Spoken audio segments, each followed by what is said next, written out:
जय हिंद दोस्तों, मैं निधिबेन चौहान। आज हम करेंगे क्लास 11th का मैथ का एक्सरसाइज 2.1 का क्वेश्चन नंबर 1। इसमें है if x upon 3 plus 1 y minus 2 upon 3 equal to 5 upon 3 1 upon 3 find the value of x and y। यहाँ पर इस क्वेश्चन में दो ऑर्डर्ड पेयर्स दिए गए हैं। एक ये ऑर्डर्ड पेयर है जो इक्वल है इस वाले सेकंड ऑर्डर्ड पेयर के। हमें पता करना है x और y की वैल्यू जो इस वाले ऑर्डर्ड पेयर में दिए गए हैं। जो भी ऑर्डर्ड पेयर होते हैं वो एक दूसरे के इक्वल हैं, तो उनके कॉरेस्पॉन्डिंग एलिमेंट्स एक दूसरे के इक्वल होंगे। यानी कि क्वेश्चन 1 के सॉल्यूशन में हमें क्या करना होगा, जो भी ऑर्डर्ड पेयर इक्वल हैं उनके कॉरेस्पॉन्डिंग एलिमेंट इक्वल लिखना होगा। यानी कि x अपॉन 3 प्लस 1 ये इक्वल होगा 5 अपॉन 3 के। इसी तरह से y माइनस 2 अपॉन 3 ये इक्वल होगा 1 अपॉन 3 के। और इसको हम सॉल्व कर लेंगे तो हमें x और y की वैल्यू मिल जाएगी। तो यहाँ पर सॉल्यूशन में लिखेंगे x upon 3 plus 1 equal to 5 upon 3 as it is आ जाएगा।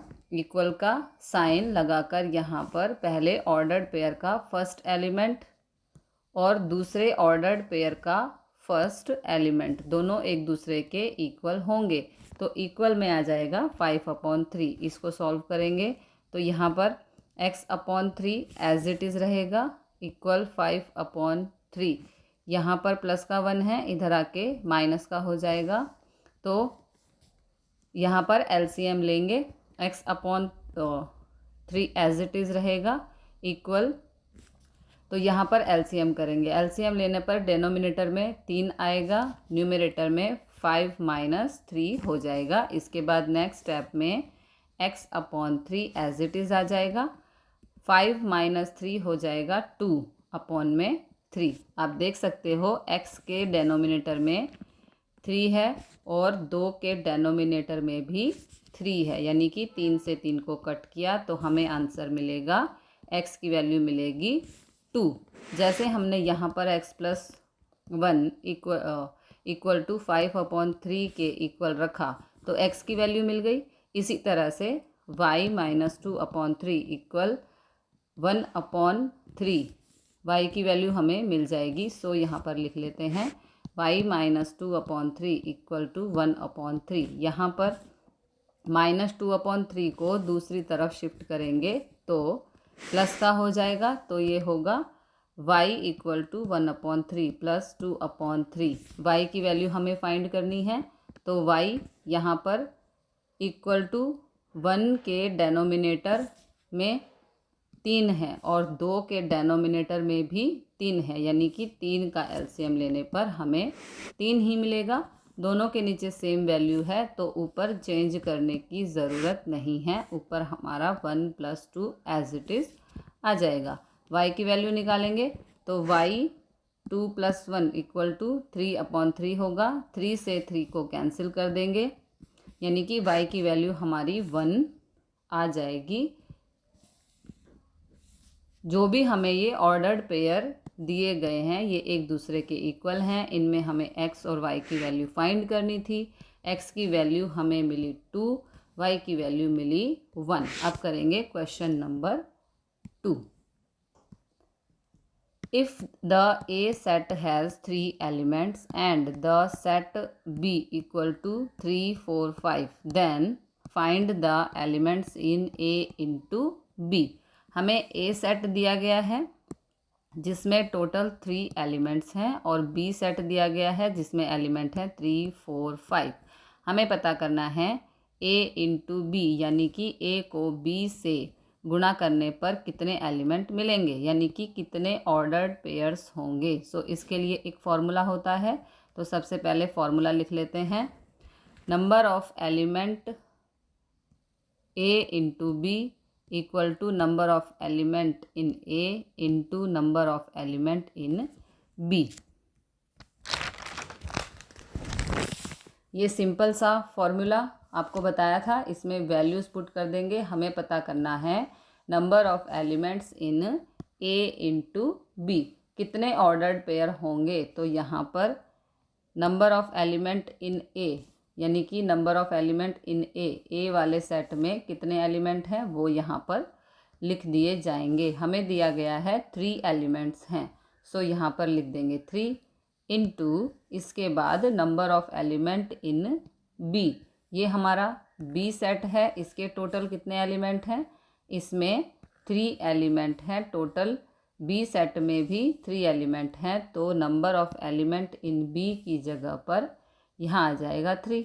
तो 3 इंटू 3 यानी कि 9, ये हो जाएगा 9, यानी कि जो भी हमारा प्रोडक्ट होगा ए इंटू बी, इसमें कितने एलिमेंट होंगे, 9 एलिमेंट्स होंगे। अब करेंगे question number 3। If g equal to 7 8 and h equal to 5 4 2, find g into H and h into G. Question number 3 में हमें g सेट दिया है, इसके एलिमेंट हैं 7 और 8। h सेट दिया गया है जिसके एलिमेंट में 5 4 2 है। इसमें पता लगाना है g into H and h into जी।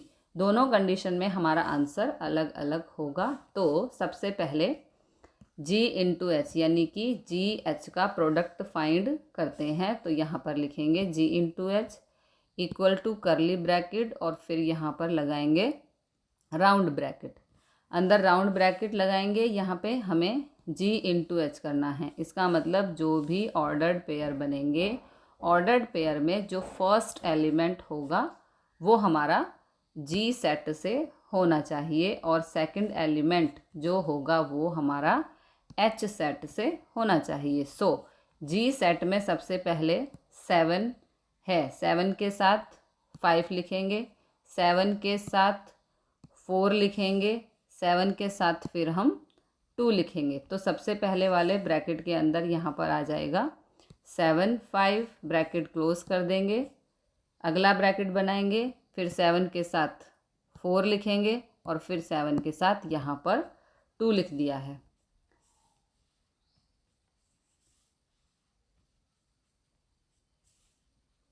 ये हो गए हमारे 7 वाले ऑर्डर्ड पेयर। अब जी सेट में हमारा 8 एलिमेंट है, इसके साथ ही इन तीनों एलिमेंट को लिखा जाएगा 8 5 8 4 8 2। तो यहाँ पर लिख दिया है 8 5 8 4 8 2।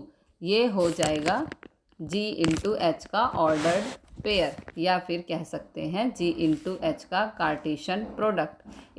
इसी तरह से अब एच इंटू जी के लिए लिखेंगे। सो यहाँ पर लिखेंगे एच इंटू जी करली ब्रैकेट, फिर यहाँ पर राउंड ब्रैकेट में देखो यहाँ पे पहले आया है एच, यानी कि जो भी ऑर्डर्ड पेयर होगा, ऑर्डर्ड पेयर के अंदर जो फर्स्ट एलिमेंट होगा वो एच सेट से होना चाहिए और सेकंड जो एलिमेंट होगा ऑर्डर्ड पेयर के अंदर वो जी वाले सेट से होना चाहिए।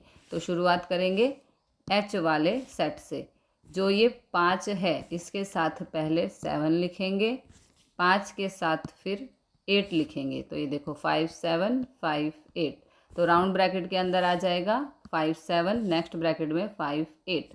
5 के साथ हमने 7 को भी लिख दिया और 8 को भी लिख दिया। इसी तरह से अब 4 के साथ लिखेंगे, 4 के साथ 7, 4 के साथ 8 लिख देंगे। यहाँ पर 4 के साथ 7, 4 के साथ 8 लिखेंगे। 2 के साथ अब बचा है 2 के साथ 7 लिखेंगे और फिर 2 के साथ हम 8 लिखेंगे। देख सकते हो दोनों कंडीशन में हमारे आंसर हैं वो जो अलग अलग आया है। जी इंटू एच करेंगे, ये हमारा आंसर हो गया, और एच इंटू जी करेंगे तो ये हमारा आंसर हो गया। यही दो चीज़ें क्वेश्चन 3 में हमें फाइंड करनी थी। अब करेंगे question number 4। State whether each of the following statements are true or false. If statement is false, rewrite the given statement correctly. Question number 4 में हमें जो भी स्टेटमेंट दी गई हैं हमें बताना है ट्रू है या फॉल्स है। अगर स्टेटमेंट फॉल्स है तो उसे करेक्ट करके भी लिखना होगा। तो पार्ट 1 में दिया है if p equal to mn and Q equal to NM, then P into Q equal to MN NM। तो ये स्टेटमेंट फॉल्स है। फॉल्स कैसे होगी ये समझ लो। आप देख सकते हो यहाँ पर P वाले सेट में कितने एलिमेंट हैं, 2 एलिमेंट हैं। Q वाले सेट में भी 2 एलिमेंट हैं। अगर मैं P इंटू क्यू में जो एलिमेंट हैं उनका नंबर फाइंड करें तो number of element in P into Q equal to NP equal to NQ। अगर हम ये फॉर्मूला अप्लाई करें और पता लगाएं कि P इंटू क्यू में कितने एलिमेंट होंगे, कितने ऑर्डर्ड पेयर्स होंगे, तो ये स्टेटमेंट आपको पता चल जाएगी कि फॉल्स हो जाती है। इसमें वैल्यू पुट करते हैं। NP में कितने एलिमेंट हैं, 2 एलिमेंट हैं। इसी तरह से Q वाले सेट में भी ये P सेट इसमें 2 एलिमेंट हैं और ये Q सेट इसमें भी 2 एलिमेंट हैं। तो इनकी वैल्यू पुट कर देंगे। यहाँ पर NP की जगह पर 2 आ जाएगा और NQ की जगह पर भी 2 आ जाएगा। 2 इंटू 2 4। सो यहाँ पर ये हमारा P इंटू क्यू है। इसमें कितने एलिमेंट होने चाहिए, टोटल 4 एलिमेंट होने चाहिए। लेकिन स्टेटमेंट में सिर्फ 2 एलिमेंट, देखो स्टेटमेंट में सिर्फ 2 एलिमेंट दिए गए हैं, इसलिए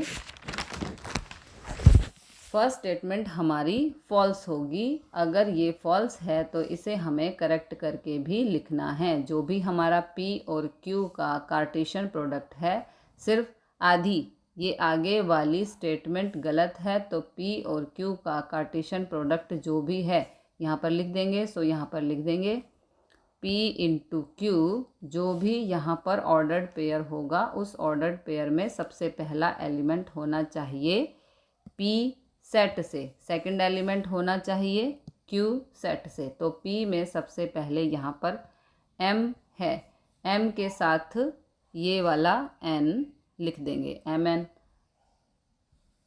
और M के साथ फिर ये वाला M लिख देंगे। तो ये हो जाएगा MM, यानी कि यहाँ पर आ जाएगा हमारा MN।